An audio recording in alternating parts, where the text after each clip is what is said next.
I'm going to call this meeting to order. I'll ask that you stand and join me in the Pledge of Allegiance.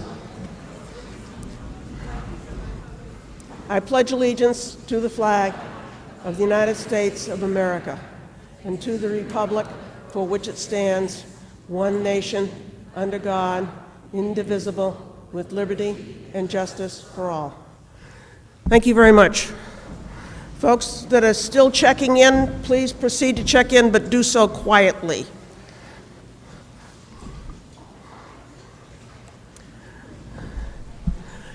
Meeting is going to run like we've run all of our meetings in the past few years.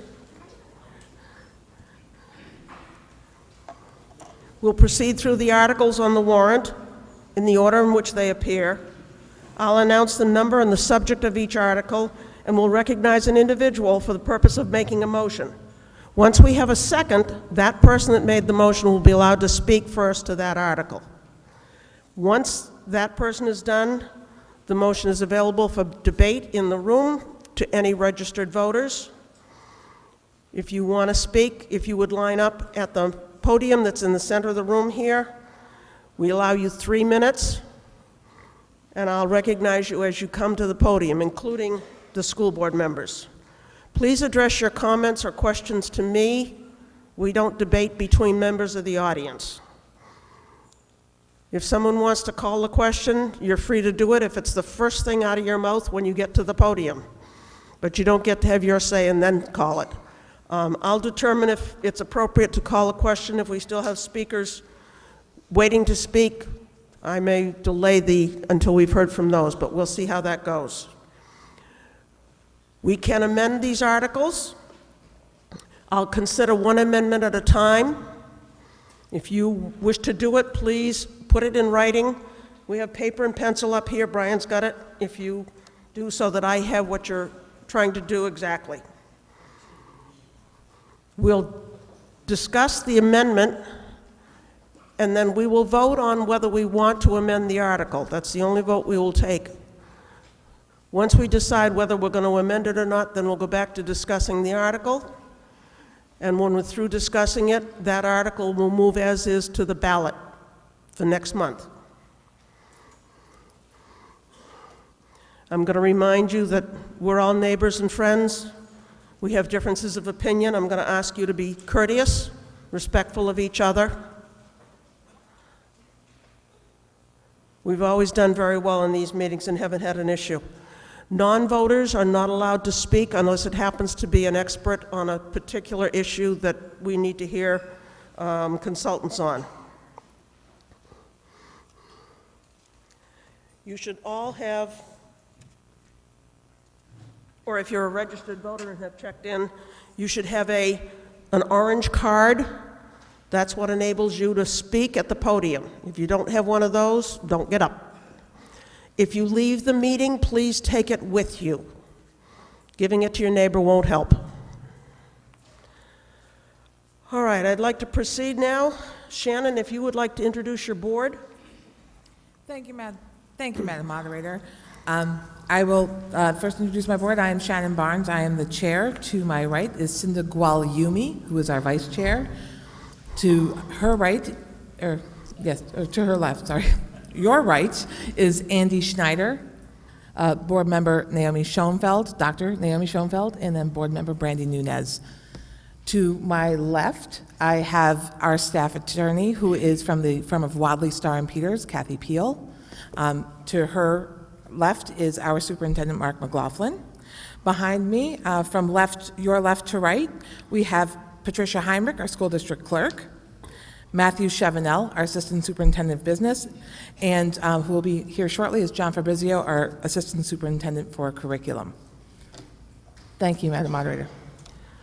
Normally at this time, I would recognize Stan Heinrich to introduce the budget committee. Since Stan passed away last Friday, I can't do that. What I would like to have is a moment of silence out of respect for Stan and all that he's given to this town.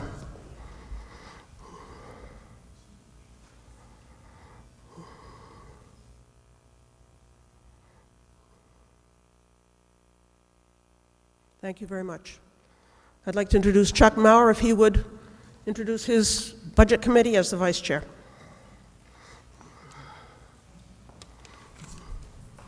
Thank you, Madam Moderator. Before I introduce the members of the Budget Committee, I would like to say a few words about our chairman, Stan Heinrich, who has passed away. The landscape of New England is dotted with stone walls,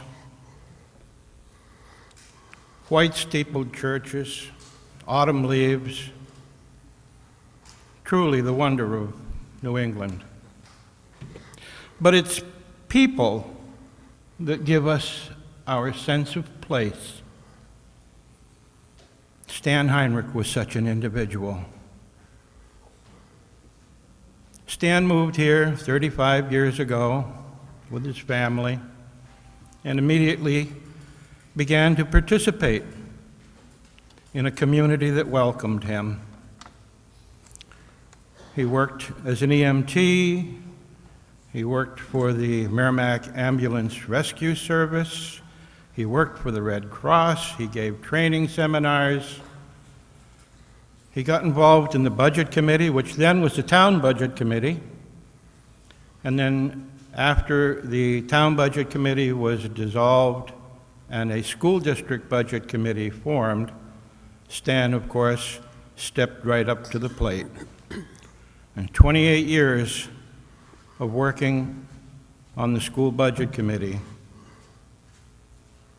to help education, to help the investment that we've all made in our community pay dividends, and to make sure that the things he enjoyed the most in giving was education and health. Noble, noble attributes. Stan was a person that gave me a sense of place. We can all reflect quietly on his contributions and his accomplishments.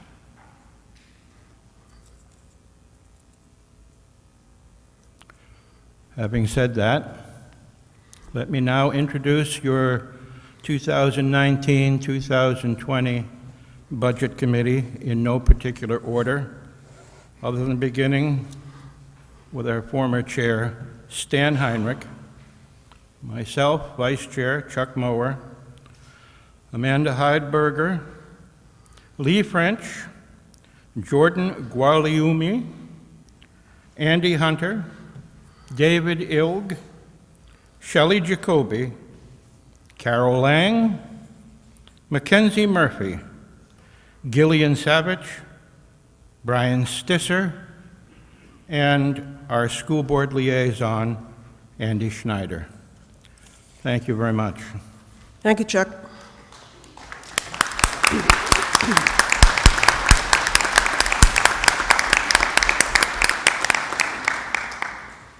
We're going to proceed with the warrant articles now, starting with Article 2, relative to voters' gifts, legacies, and devices.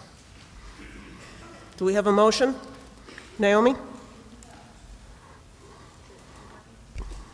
Now? I move that the article be approved as read. Hang on a minute. Bob?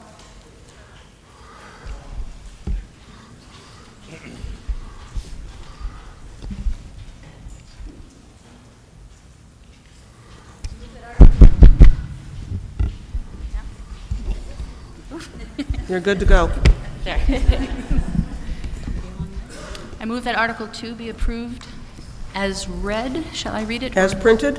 Yes, as printed. And do we have a second? Thank you. Naomi, you want to speak to this, please? This article appears on the ballot every year.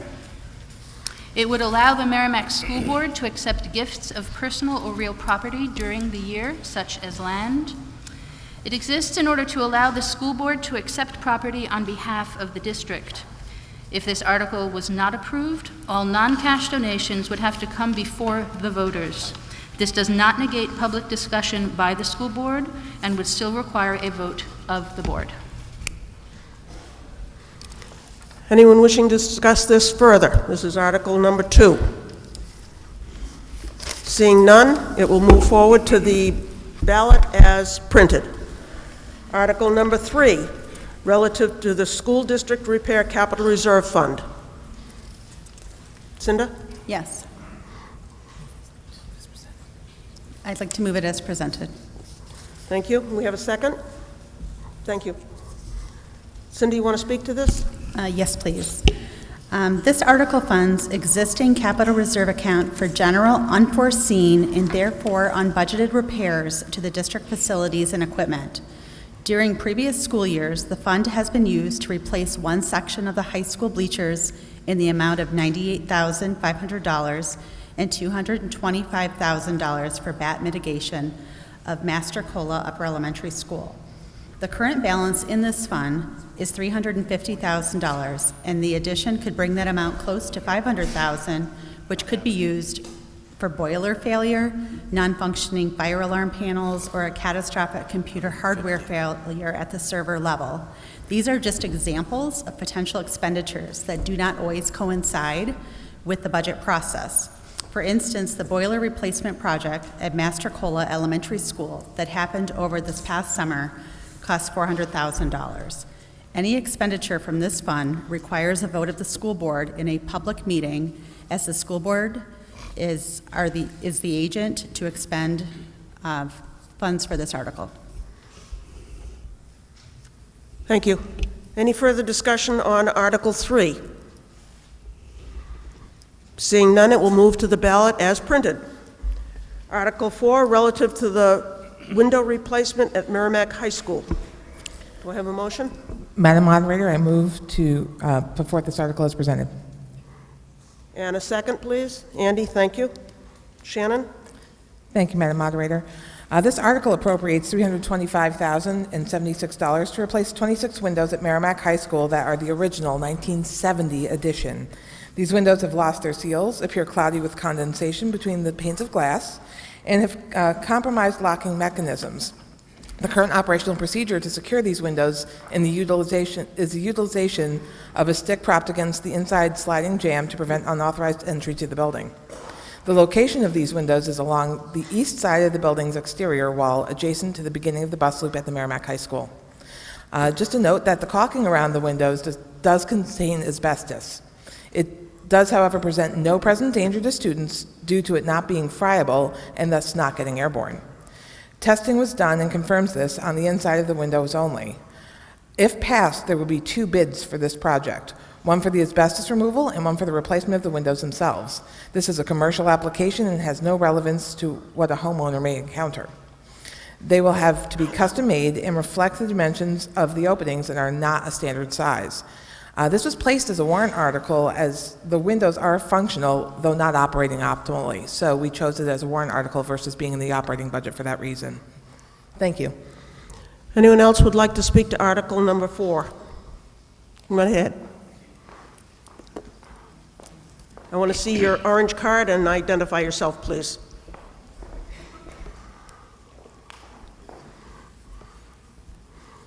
Your card or your wife's card? Thank you. My name is Henry Trujillo. I'm at Dumas Lane. So in reference to this, or I should say, in regards to the windows at the high school, these windows currently do not pose safety issues. Yes, they're old. However, none of the glass is cracked, and the windows have the ability to be locked. As stated in previous board members or board meetings, they are no energy savings to be had by replacing the windows, from what I understand. Therefore, can this be part of the master plan when we have the master plan, a potential to saving money is to putting this off, by putting this off, I should say. Thank you. Thank you. Anyone like to address that comment? I'd be glad to respond to that, Madam Moderator.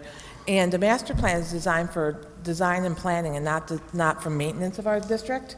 We looked at this as a specific project that would have a a very specific amount attached to it for a very specific item. We appreciate the granularity and transparency that presenting projects in this way present to our taxpayers so they understand how we're maintaining the assets of the district. Thank you. Thank you. Brian? Brian Stisser, 56 Middlesex Road. These windows are failing, so we can wait to try to replace them until they fail and do it under the gun, so to speak. Or we can do it responsibly before the windows fail at a lower cost. It is not a wise cost-cutting measure to wait for the windows to fail and do it under duress. Thank you. Any further discussion on Article 4? Seeing none, it will move to the ballot as printed. I'm sorry. Yes. The idea behind doing these in a measured and mannered fashion is to do them during the summer because of the asbestos located on the inside of the windows. I don't know how many of you are familiar with asbestos removal, but Tom Tussaud, our facilities director, and myself have been doing this for quite a number of years.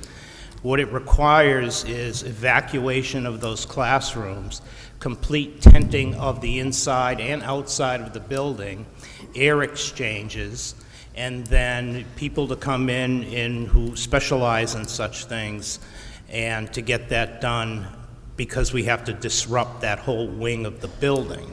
So if we waited until it became an issue and it was problematic, problems don't always fall conveniently in the summertime. It could fall during the school year.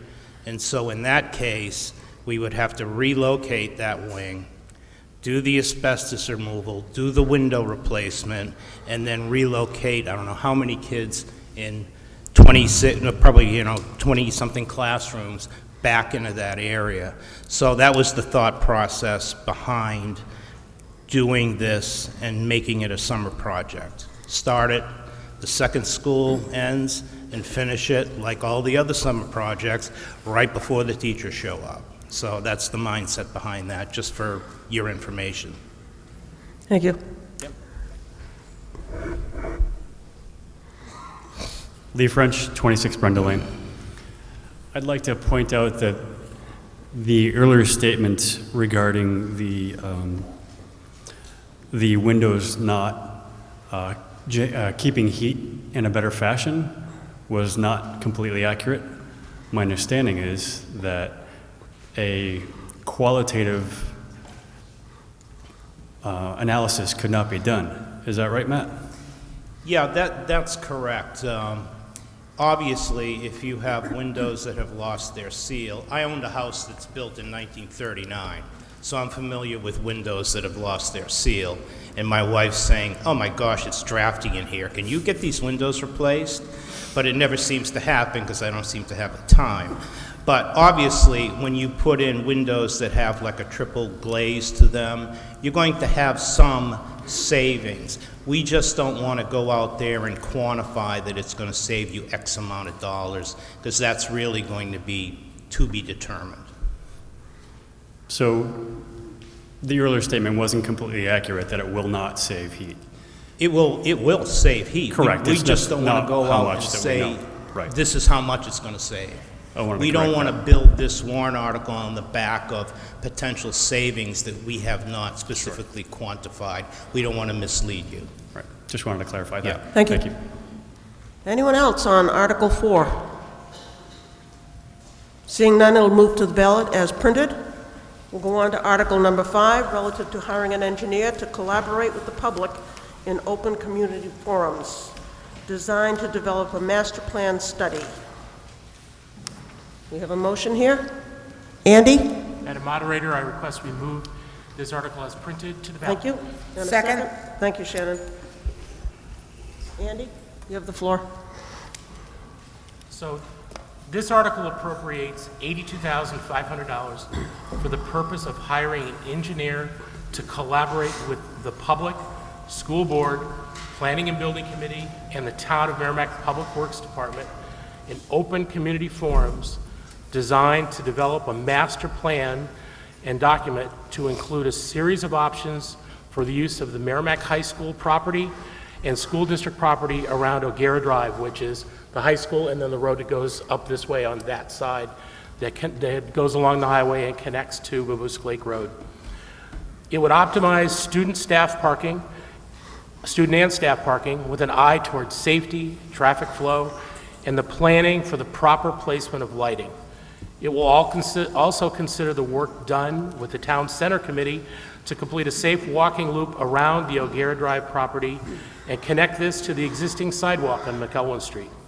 It will also plan for the inclusion of potential new office space and to optimize field space.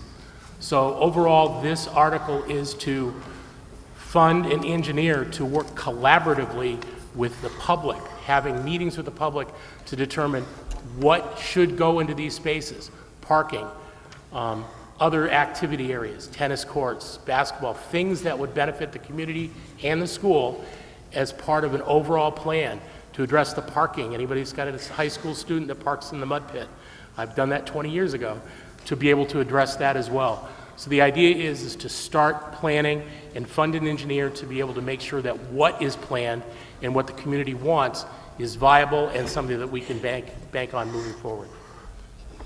Thank you. Anyone else would like to speak to this? Wolfram, go ahead. Good evening, Wolfram von Schön for Conservation Drive. I actually wanted to commend the board for this move. I think it's great. I think there are people out there that are making a career out of being, school architects and traffic management specialists, and I think it's very, very wise to hire a contractor to give us options and ideas. I'm MVD commissioner, as you probably know, some of you may know, and the MVD does the same thing for the same reason. There's people that make a whole career out of that expertise, and again, I believe it's a good move, and I support this warrant article completely. I think it's one of those moves to try and spend money smarter for the benefit of the school and for the students. And again, as such, I fully support this. Thank you. Thank you.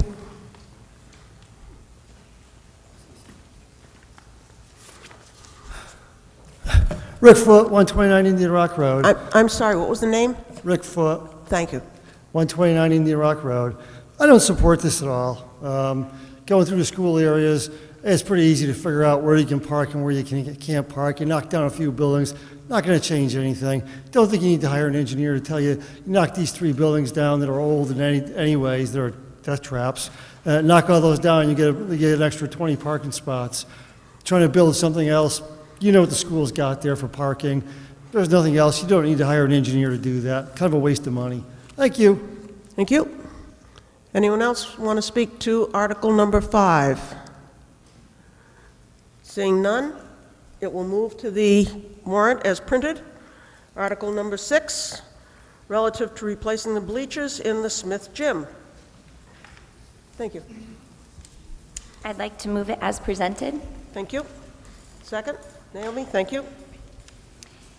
This article funds $105,000 for the replacement of wooden bleachers in the Smith Gym located between Mastrocola Elementary School and the Upper Elementary School that were installed in 1972.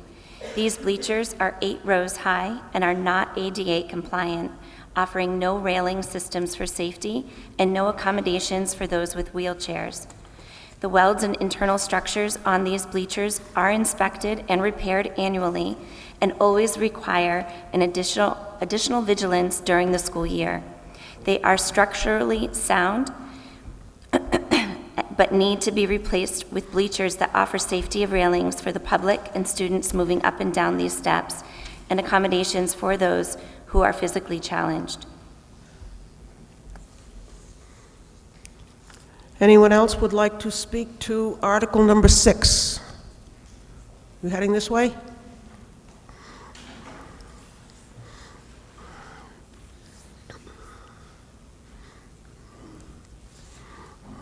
Good evening. Jay Bruley, Sarah Drive. I would just like to take this time to urge the town to vote against this warrant article that seeks to replace the breaches.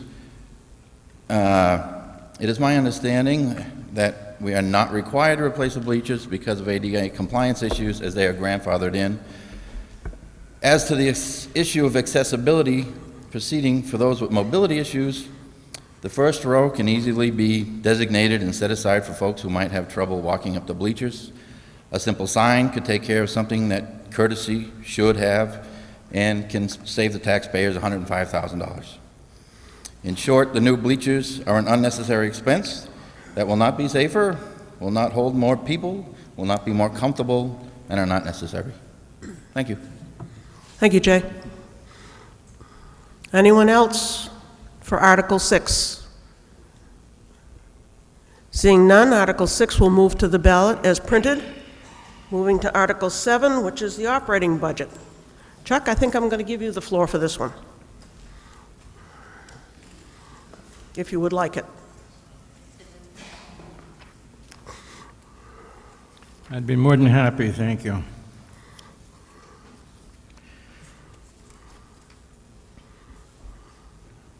Shall the district raise and appropriate as an operating budget, not including appropriations by special warrant articles and other appropriations voted separately, the amounts set forth on the budget posted with the warrant or as amended by a vote of the first session for the purposes set forth therein, totaling $80,111,563.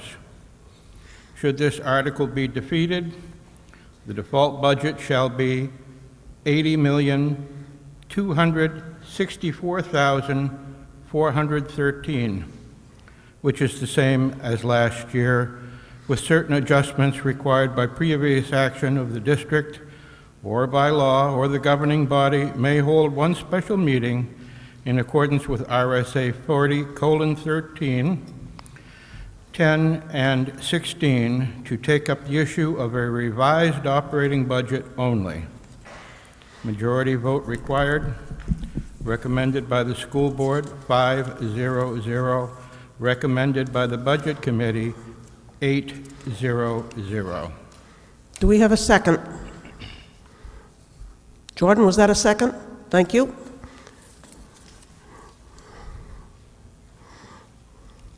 ahead, Chuck. I'd be happy to entertain any questions that anyone has on the deliberations of the Budget Committee relative to this particular article.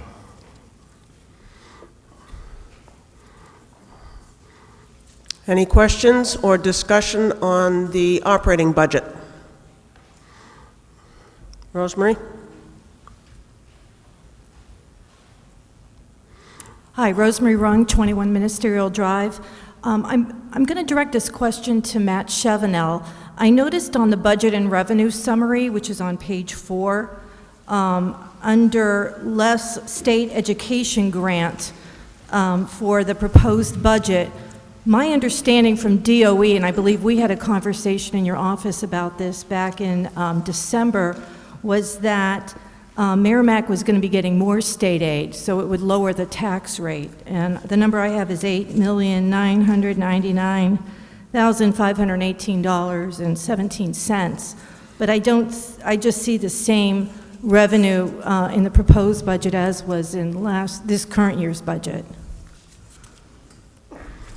Well, the number we talked about was an increase for the biennium, and it was an increase of what was estimated at 8.2 a year or so ago, and it increased, I don't need to look at my papers, it increased to 8.8 for this year. Current year, right. I have not seen anything officially published on the Department of Education website that says we're going to get over $9 million. If I do, then what will happen is when I do my MS-24 in October before the tax rate is set, I will put in the new number that I see that's published by the Department of Ed and Revenue Administration, And if the new number is indeed and has passed all legislation, and if it's 9 point something, that's the number that will go in there.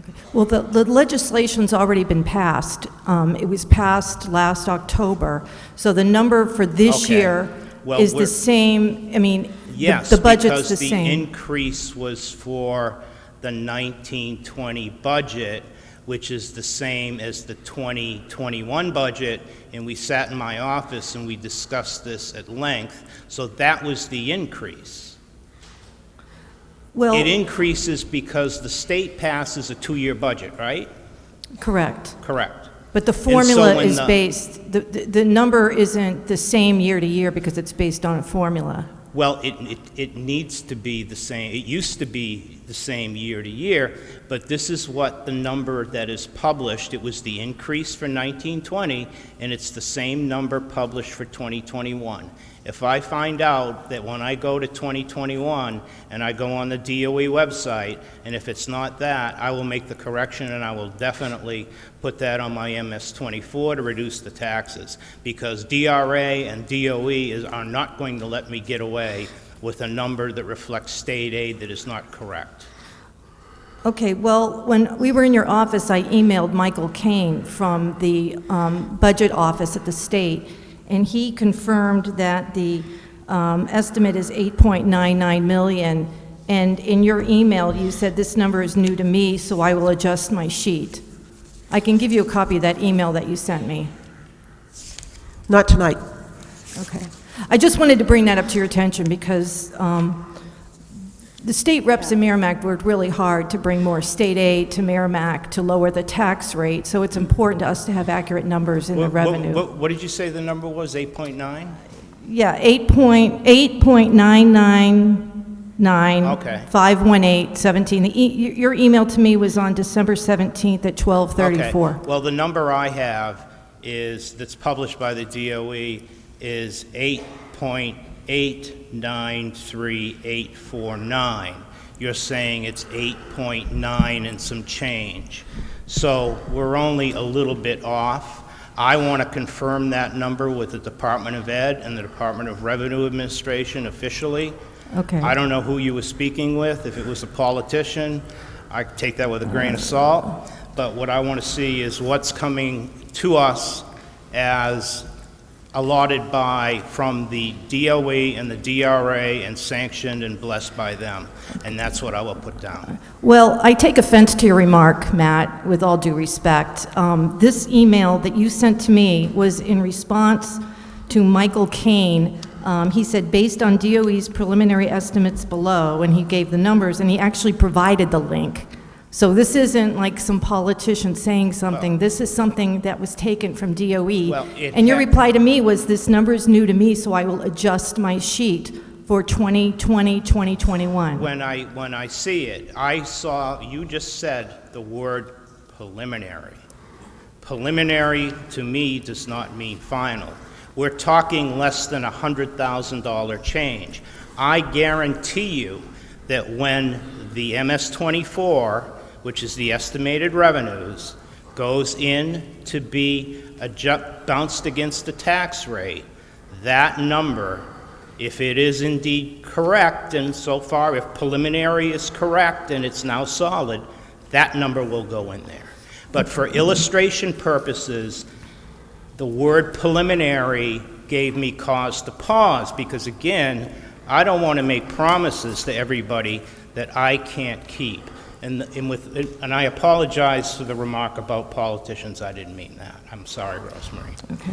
But unless it comes straight from the DOE and it's on their website and it's sanctioned, I'm going to be waiting for that, and I will definitely be looking for that. Okay, So I thank I'll you for all forward your this hard email work. to the school board so they You have can it. do that, yes. Okay, thank you. Anyone else want to discuss the operating budget?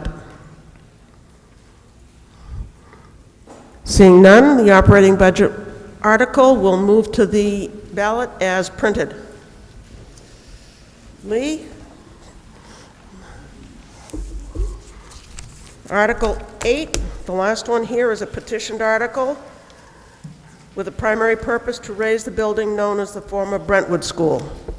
Lee? I move that the article be approved as printed.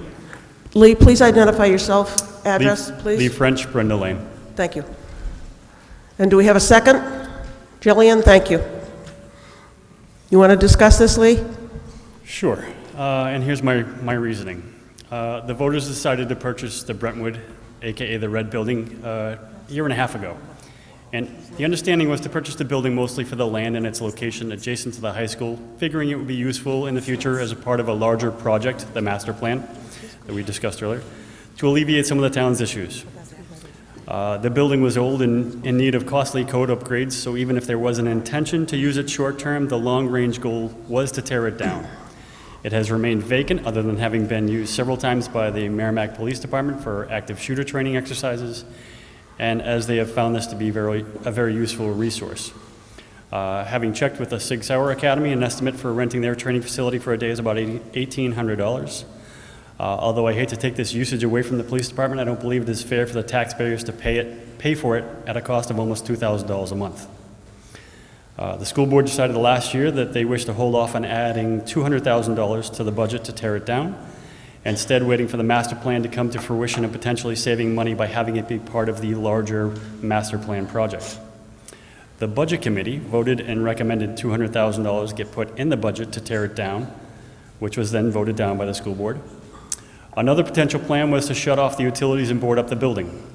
This would be considerably less costly, however, would leave the town much more susceptible to liability, having possession of an abandoned building, and this would not allow anyone to check on the internal condition of the building, which is not advisable. This year's budget shows us that we'll spend $23,000 on utilities alone to maintain the vacant building. This includes $2,000 in water sewer, $10,000 electric, $2,500 in oil, and $8,500 in gas.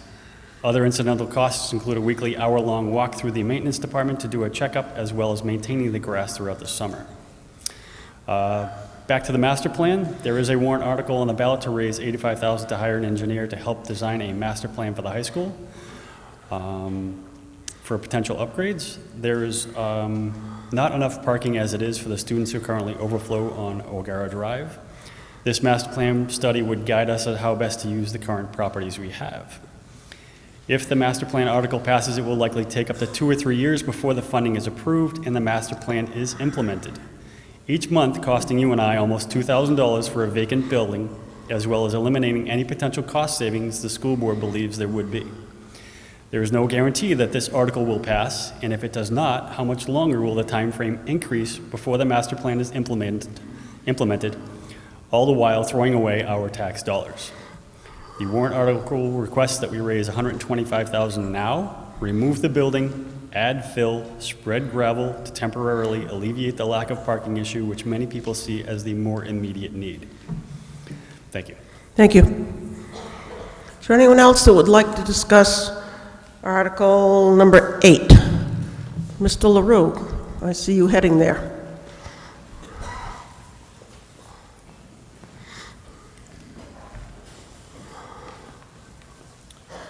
Thank you, Madam Moderator. The year this building came up for sale, I stood here and I said, we're buying it this year, and within the next 5 years, you're going to be coming forward asking for money to tear it down, and here we are with my prediction. So my question to you folks is that building could be taken down with relatively little, if any, cost. Did you ever consider turning it over to the fire department so they could burn it down as a training exercise? If not, why not? I can actually answer that. You can answer that if you'd like. Yes, I can answer that. Bob, the fire department no longer does that. It's too close to the schools. They told us they couldn't. That was our first original plan, was to ask the fire department to do it. And they said no. Okay? Scott? Scott Adler, Deerwood Drive. I would like to make a motion to amend Article 8 to an amount of $0. Do we have a second? Thank you. Would you like to speak to this? I would, please. There's no question that the Brentwood building AKA the red building, needs to be torn down. The challenge that taxpayers are now facing is the question of when. The school board has a warrant article to create a master plan for the schools in that area, which I support. It gives an opportunity to really look at what needs to be done in the area in totality. That plan will likely include a new traffic pattern, parking lot reconfiguration, amongst other things. If we wait until the master plan is complete, we can capitalize on the other work that needs to be done, potentially saving some money. If we tear the building down now, there's no telling what lies underneath that building and what would be entailed in removing it from a safety or an environmental standpoint.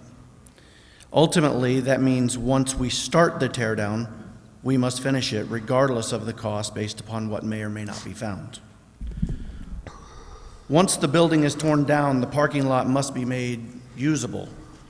That's an additional cost that will need to be redone once the master plan is executed. Basically, wasting money spending to make the parking lot usable. The anticipated cost to tear down this building is about $148,000. That makes up a $125,000 warrant article, plus the amount budgeted for maintenance.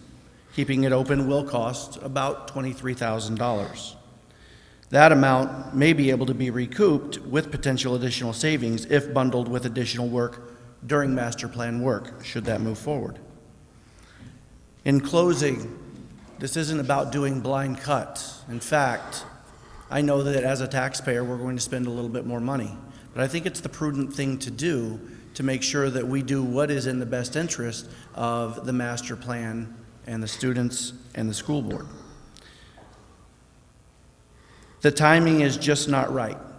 The school board voted against this as a warrant article, and I'm asking taxpayers to reduce the warrant article dollar amount to zero so that the board still has the ability to tear it down if they deem it absolutely necessary, but it also gives them the flexibility to hold off. Thank you. Thank you. Brian? Ryan Stisser, 56 Middlesex Road. So we are looking at a difference between a real known cost for the utilities for the unoccupied and generally unusable building versus a potential and unknown cost savings from delaying a demolition that is going to happen in the end, that is planned to happen under any foreseeable scenario. We don't know how much money, if any, would actually be saved by waiting, but we do know that we are spending over $20,000 a year to upkeep an unusable building. We know that we can reduce that expense. We don't know if waiting will reduce any expenses. Thank you. We're speaking to the amendment. Yes, Madam Moderator. Actually, I had a question, and I'm hoping that Matt can clarify. So by the reduction of the line item to zero, does that mean that we would not be able to expend funds to demolish the building if the article passes with a zero amount?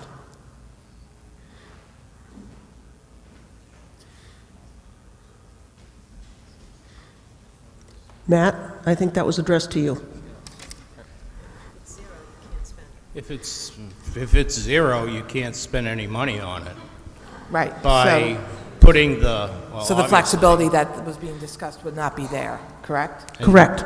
Thank you. If you zero it out, regardless of whether you vote for or against it, you cannot spend any money to do that. Correct. And that's, I was sure the answer, but I wanted to kind of vet the answer with kind of that, Yeah. that Yeah. mindset.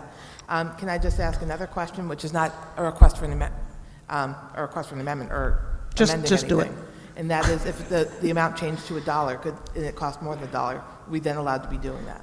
Yes. Thank you. Oh, no, I'm sorry, this is a special warrant article. Okay. We could, if there's $1 in there, that means that there was an intent to spend something, and that means if it cost more than $1, we could still spend the That's actual cost correct. if necessary. Thank you. Correct. I'm sorry, can you say that one more time? If it's Yes. $1? So if it's zero, Scott, what you're Shannon? saying... Oh, go ahead, Just a sorry. minute. Sorry. If this is changed to $1 as opposed to zero, then the school board would have the ability, because it's a line item, to transfer money from other areas of the budget to do this. If it's changed to 0, they will not have the ability to do it. Can the motion be changed at this time? We have an amendment on the floor. Okay, We will vote for or against that amendment. perfect. Depending upon what happens with that, we can have another amendment. Thank you. We are talking about amending this article to be 0. Not talking about the pros and cons of raising it, just are we going to amend it to 0? Go ahead, identify yourself, please. Lori Peters, Newton Street. So regardless of that part of it, I agree with the school board that it is part of that master plan. As a teacher, as somebody who's been involved in nonprofits, long-range planning committees and things like that, I really agree with the statements made by the school board at the meeting where they voted on this warrant article, that it should be part of that master plan, especially taking into consideration the parking piece of it. Because as somebody who, understands that we're talking $23,000 a year, if we're spending 25 of that 125 on the parking and then just digging it all up because we've decided in the master plan to use that piece of the property in a different way than parking, then it seems like we've just zeroed ourselves out. So regardless of what we do, whether it's the current motion or another motion, I support the school board's decision in waiting to make this as part of the master plan. Thank you. Next. Jenna Hardy, 59 Peasley Road. I'm not sure if I understood what you said correctly, so you might have to stop me if I'm off. But I want to comment on the parking and why that is necessary. Is that okay? Nope, we're talking about whether we're going to move. You can do that later. Okay. But right now, we're talking about changing this article to be $0. Okay. Well, don't do that either. Hang around, don't go too far.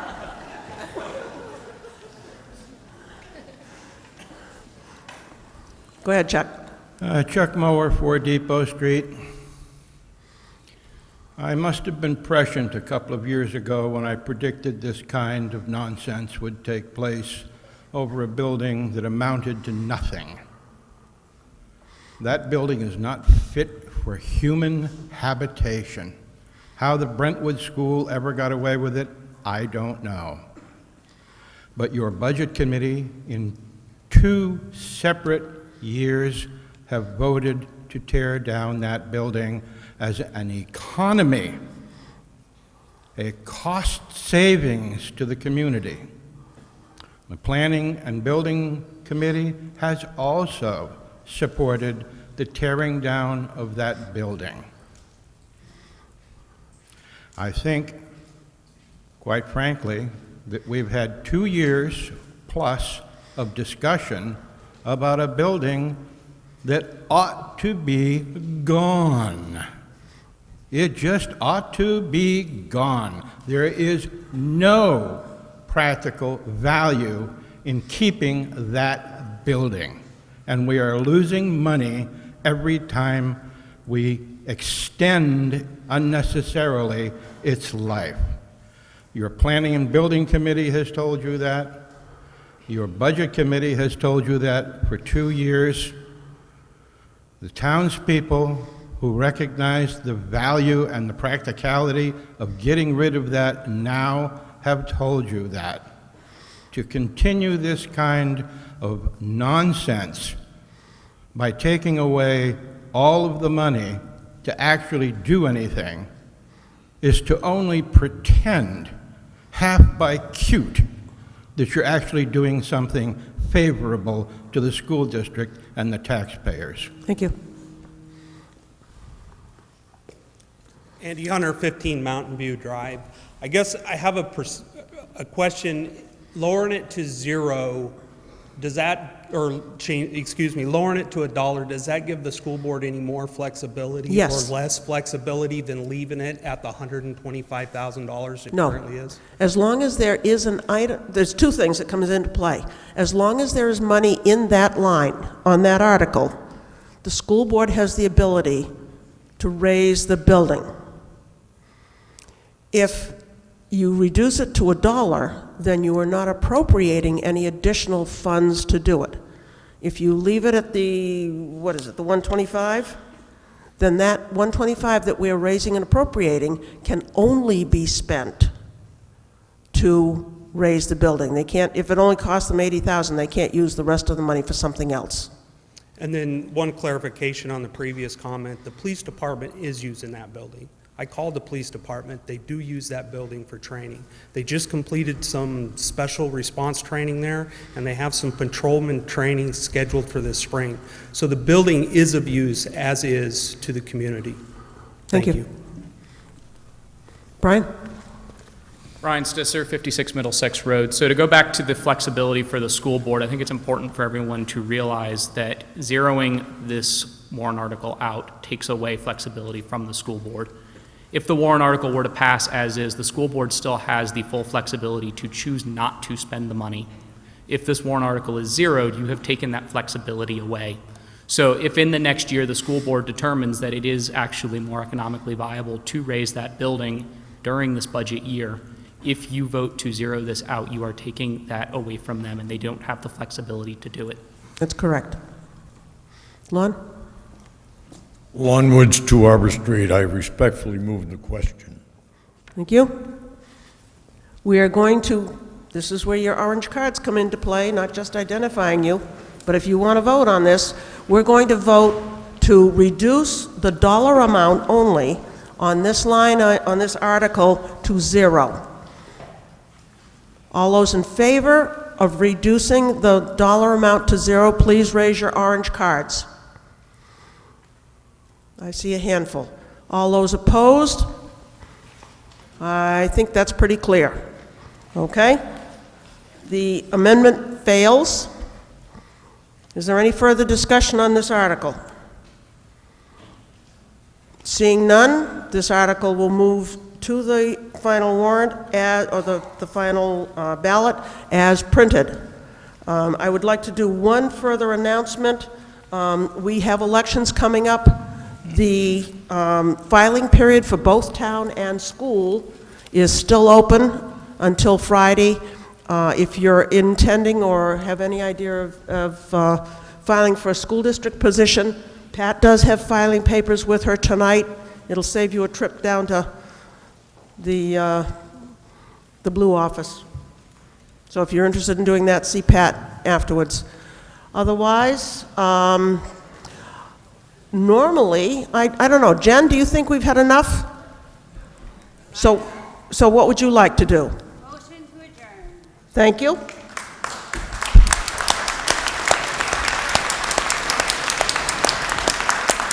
We are adjourned.